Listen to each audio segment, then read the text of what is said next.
আসসালামু আলাইকুম গাইস, সবাই কেমন আছেন? আশা করি অনেক অনেক ভালো আছেন।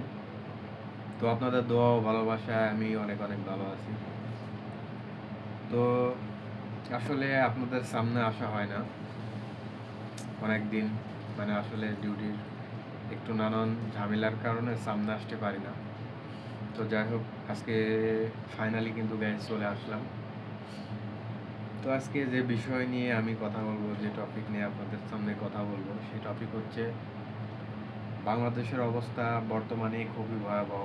আসলে আহ, দেখা যাচ্ছে এই ইতিমধ্যে 13 তারিখে যে লকডাউনের ঘটনা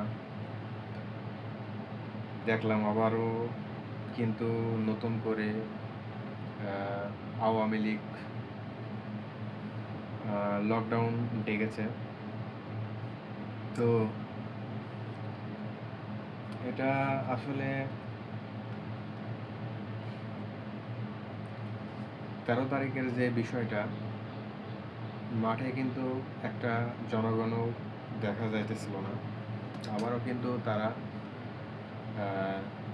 লকডাউনের কথা তুলে ধরেছে। তো বিষয়টা হচ্ছে বাংলাদেশ আহ, মানে বাংলাদেশ আর আগের মতো নয়, ঠিক আছে? কি করবো?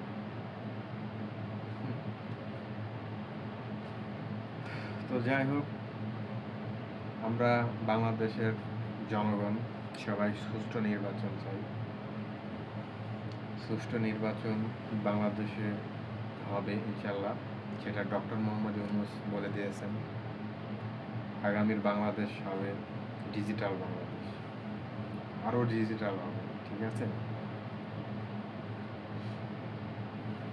তো ডক্টর মোহাম্মদ ইউনূস বাংলাদেশের জন্য অনেক ভালো ভালো কাজ করছে। কিছু সংখ্যক লোক আছে তাকে নামানোর জন্য আহ, মানে উঠে পড়ে লেগেছে, ঠিক আছে? মানে কি কমো, কি একটা অবস্থা।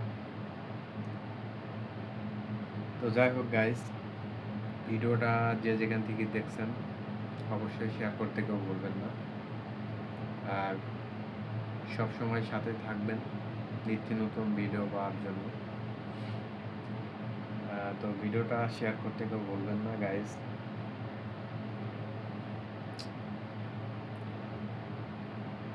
তো আসলে পরিস্থিতি খুবই খারাপ বাংলাদেশের। তো যাই হোক, আগামীতে যে সরকারই আসুক বাংলাদেশের জন্য, বাংলাদেশটা যেন নিয়ন্ত্রণে থাকে, বিশৃঙ্খলা যদি না হয়। তো আমি আর কথা বাড়াচ্ছি না গাইস। তো সবাই ভালো থাকবেন, সুস্থ থাকবেন, আবারও দেখা হবে। আল্লাহ হাফেজ।